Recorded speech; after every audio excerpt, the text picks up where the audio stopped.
दोस्तों नमस्कार। दोस्तों, एल्कोहल आधारित केमिकल बनाने वाली कंपनी लक्ष्मी ऑर्गेनिक इंडस्ट्रीज का आईपीओ आने वाला है। आईपीओ यानी इनिशियल पब्लिक ऑफरिंग, हिंदी में उसको आरंभिक सार्वजनिक निर्गम कहते हैं। आईपीओ के जरिए कोई भी कंपनी पूंजी बाजार से पैसे जुटाती है अलग अलग कामों के लिए, लेकिन निवेशक आईपीओ में पैसे लगा करके पैसे कमा सकते हैं। तो इस एपिसोड में हम लक्ष्मी ऑर्गेनिक कंपनी के बारे में बताएंगे, साथ ही साथ आईपीओ की खास खास बातों को बताएंगे। इसके अलावा अगर आपने कभी आईपीओ में पैसे नहीं लगाया है और आईपीओ में पैसे लगाना चाहते हैं तो कैसे निवेश करें आईपीओ में, उसकी जानकारी भी मैं दूंगा। तो सबसे पहले कंपनी के बारे में जान लेते हैं। तो अल्कोहल आधारित केमिकल बनाने वाली कंपनी है लक्ष्मी ऑर्गेनिक इंडस्ट्रीज।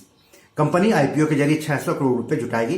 300 करोड़ रुपए के ताजा शेयर बिक्री के लिए जारी किए जाएंगे, जबकि 300 करोड़ रुपए के ओएफएस के जरिए शेयर बेचे जाएंगे। ओएफएस के तहत प्रोमोटर येलोस्टोन ट्रस्ट की हिस्सेदारी बेची जाएगी।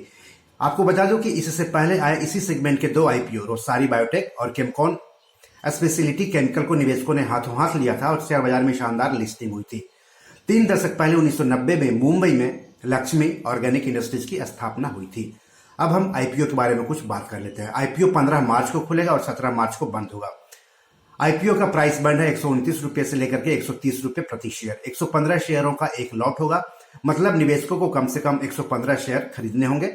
यानी ऊपरी कीमत के आधार पर कम से कम 115 गुने 130 बराबर 14,950 रुपए निवेश करने होंगे। इसके बाद 115 शेयरों के गुणक में बोली लगाई जा सकती है। रिटेल निवेशक अधिक से अधिक 1,495 शेयरों के लिए ही, यानी 1,94,350 रुपए के शेयरों के लिए ही बोली लगा सकते हैं। 35% शेयर रिटेल निवेशकों के लिए आरक्षित है।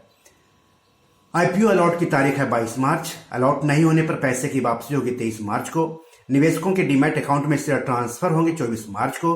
आईपीओ शेयर्स की लिस्टिंग होगी 25 मार्च को और जो शेयर्स होंगे वो बीएसई और एनएसई पर लिस्ट होंगे। कंपनी का प्रोमोटर है येलोस्टोन ट्रस्ट और रवि गोयनका, और आईपीओ का लीड मैनेजर है एक्सिस कैपिटल लिमिटेड और डीएएम कैपिटल एडवाइजर्स लिमिटेड, जो कि पहले इसका नाम था आईडीएफसी सिक्योरिटीज।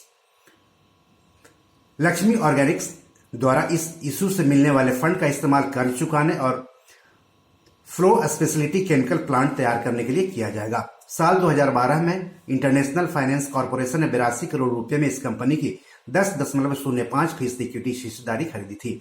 लक्ष्मी ऑर्गेनिक्स देश की सबसे बड़ी इथाइल एसीटेट उत्पादक है, जिसके पास बाजार की 30% हिस्सेदारी है।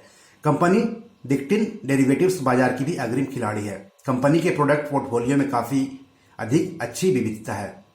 कंपनी की पहुंच दुनिया के 30 देशों में है। इसमें चीन, नीदरलैंड्स, रूस, सिंगापुर, संयुक्त अरब अमीरात, ब्रिटेन और अमेरिका शामिल है। इसके प्रमुख ग्राहकों में Alembic pharma, doctor Reddy's labs, Hetero labs, Laurus labs, Macleods pharma, Mylan labs, United Phosphorus जैसी दिग्गज कंपनियां मौजूद हैं।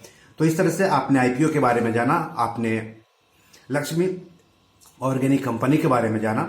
अब हम बताते हैं कि आईपीओ में कैसे निवेश करें अगर आपने कभी निवेश नहीं किया है और आईपीओ में निवेश करना चाहते हैं। तो शेयर मार्केट हो गया है, फिर राइट्स इश्यू हो गया है, फिर आईपीओ है, एफपीओ है। उसमें निवेश करने के लिए सेविंग्स अकाउंट के अलावा ट्रेडिंग और डीमैट अकाउंट भी होने चाहिए निवेशक के पास। सेबी रजिस्टर्ड शेयर ब्रोकर्स के पास ही ट्रेडिंग और डीमैट अकाउंट खुलवाएं तो अच्छा है। हालांकि सेविंग्स अकाउंट बैंक के पास खुलवा सकते हैं। कई शेयर ब्रोकर्स तीनों अकाउंट की सुविधा देते हैं। डीमैट अकाउंट के जरिए किसी भी आईपीओ में निवेश किया जाता है। निवेशकों के डीमैट अकाउंट में ही आईपीओ से संबंधित फॉर्म मिलेगा, जिससे ऑनलाइन भरना होगा। आईपीओ के संबंध में जानकारी के लिए अपने शेयर ब्रोकर से बात करें। तो इस तरह से लक्ष्मी ऑर्गेनिक्स इंडस्ट्रीज के आईपीओ के बारे में आपने खास खास बातें जानी। तो बी और मनी मैनेजर में आज इतना ही। नमस्कार।